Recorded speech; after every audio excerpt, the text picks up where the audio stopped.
I'm Dr. Jasmine Brown, naturopathic doctor and labs medical program manager at Fullscript, and I am thrilled to close out this series with this session's topic, streamlining whole person care, clinical tools for supporting vaginal health. Before we dive in, let's briefly recap what we've covered so far. In the first session, Dr. Ferris, director of clinical education at Dr. Stata, discussed the pathophysiology of genitourinary syndrome of menopause and introduced the comprehensive Hormone Plus profile, a non-invasive salivary test for assessing hormonal imbalances. In the second session, Jennifer Olson, clinical liaison at Microbiome Labs, discussed the vaginal microbiome, the characteristics of healthy and dysbiotic microflora, and key probiotic strains for supporting vaginal health. If you missed either session, don't worry. You can always catch the recordings in a few days at fullscript.com/webinars. Next slide, please.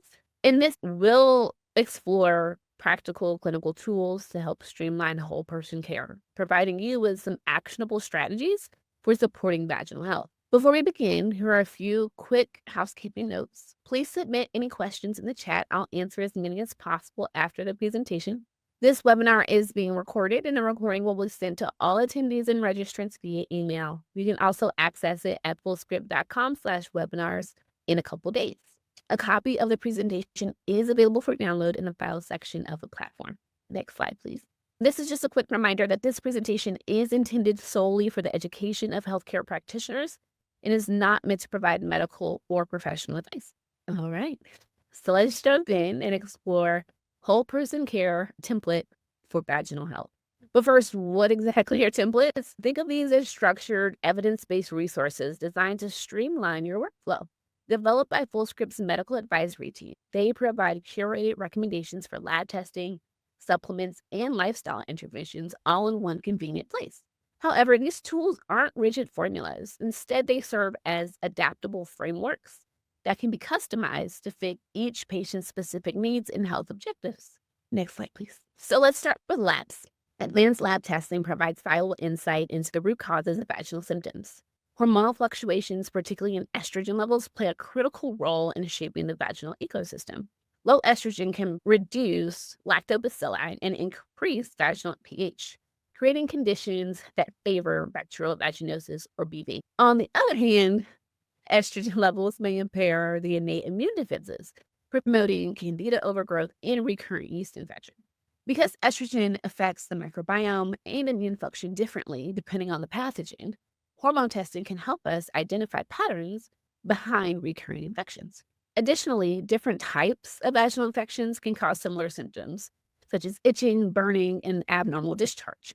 This makes diagnosis based on symptoms alone very challenging.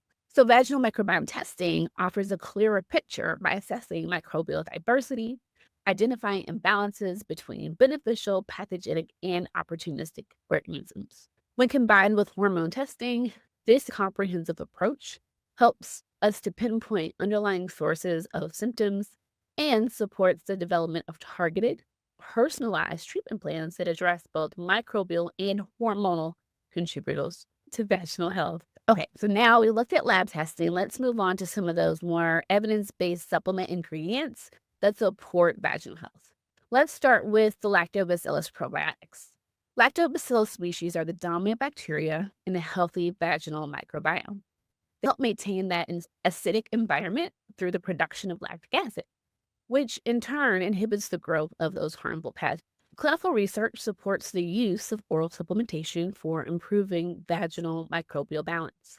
For example, the probiotic blend Astarte that was shown to improve recovery rates from BV when used alongside med. Another well-studied combination is L-rhamnosus GR1 and L-reuteri RC14. This combo has demonstrated effectiveness in restoring vaginal microbiome balance in women with BV. In a randomized trial, 62% of women taking this oral probiotic blend had restored balance compared to just 27% in the placebo group. And over half maintained microbial homeostasis 6 after discontinuation. This same blend has also been shown to lower the Nugent score and improve symptoms such as vaginal dryness, sexual dysfunction, and urinary frequency in those postmenopausal women. Excuse me. Lastly, Oral supplementation with L-acidophilus, LA5, on women with vulvovaginal candidiasis led to noticeable improvements in itching, discharge, and erythema, particularly within the first month of use. Doses typically are ranging from 1 to 10 billion CFU, taken daily by mouth for up to about 6 months. They're generally safe, but should be used cautiously in immunocompromised patients. Another key intervention is boric acid for the recurrent BV and yeast infections. A review showed 40 to 100% resolution rate, and one trial reported nearly 99% success when used after oral antibiotics. Standard dosing is typically 600 milligrams intravenous for up to 4 weeks. It's usually well tolerated, but ingestion is toxic and long-term data is limited. Keep that in mind. Next slide, please. All right. So next, we'll take a look at vaginal estriol and vitamin C, both used for microbiome and mucosal support. Estriol is a weak estrogen, often used in our postmenopausal women experiencing those genitourinary symptoms.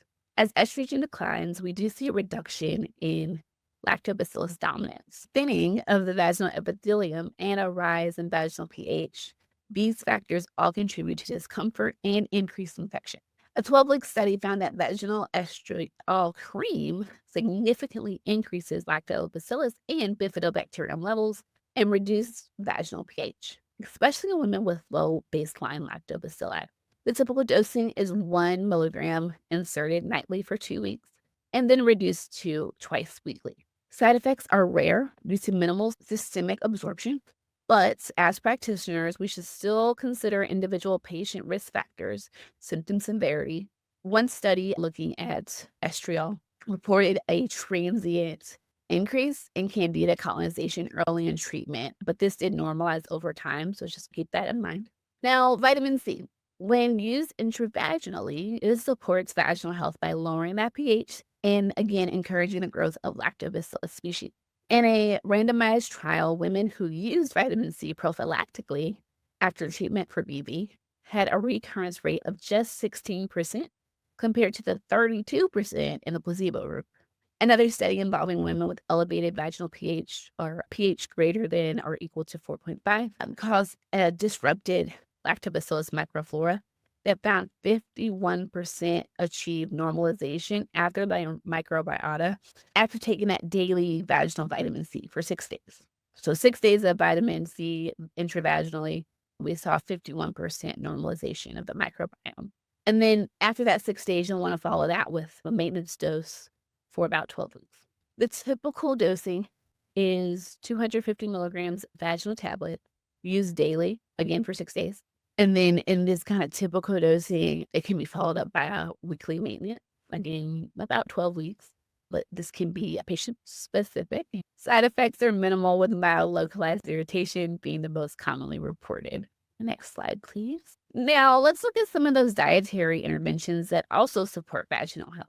So there is research emerging suggesting that high glycemic diets, so rich in refined sugars and simple carbs, are linked to increased risk of both BV and recurrent yeast infections. One study did note that reducing sugar intake was among the most effective lifestyle changes for women with recurrent vaginal yeast infections. Replacing simple carbs with complex ones like brown rice, oats, whole fruits, stabilizes blood sugar and supports a healthier vaginal microbiome, particularly by encouraging, again, that lactobacillus growth. Fiber is also playing a key role. A study found that women following a high-fiber ovo-vegetarian diet had lower BV prevalence. Another linked higher fiber intake with lactobacillus dominant microbiome. It's also important to consider fat quality. So diets that are high in saturated and monounsaturated fats, such as red meats and processed oils, are linked to higher BV risk. So reducing intake of these fats may help support microbial balance. And then finally, micronutrients like folate, vitamin A, vitamin E, and calcium may also help reduce the risk of severe BV. Next slide. All right, so lastly, let's look at our lifestyle practices that are going to complement those supplement and dietary strategies.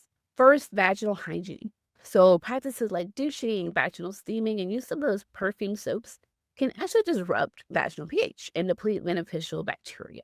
Instead, patients should clean the external genitalia with mild soap and water only.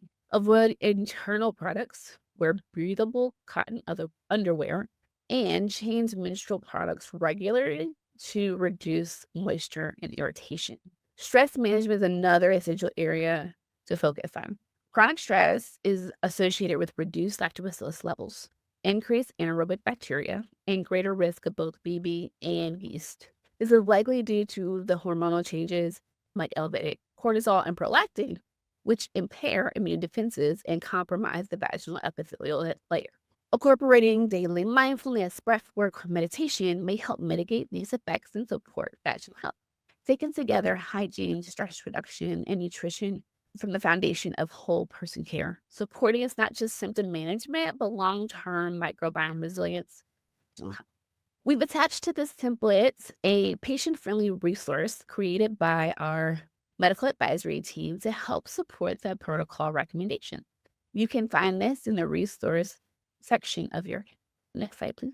All right, so we've looked at that protocol template. Let's walk through how we can actually find it within your Fullscript account. I do encourage you to log in if you haven't already so you can follow along step by step. Next slide, please. Once you're logged in, you'll land on your homepage. To access templates, navigate to the left-hand menu bar and click on Catalog. A drop-down menu will appear. Select templates from this list. Inside the template library, you can use the search bar to find a specific template by entering keywords. You also have filter options such as sorting by the owner. So if it's a Fullscript created template or one you've built personally, you can also organize your templates by newest or health category. If you're looking for Fullscript's latest protocol, simply scroll to the bottom of the page. Now let's navigate to the vaginal health support whole person care protocol.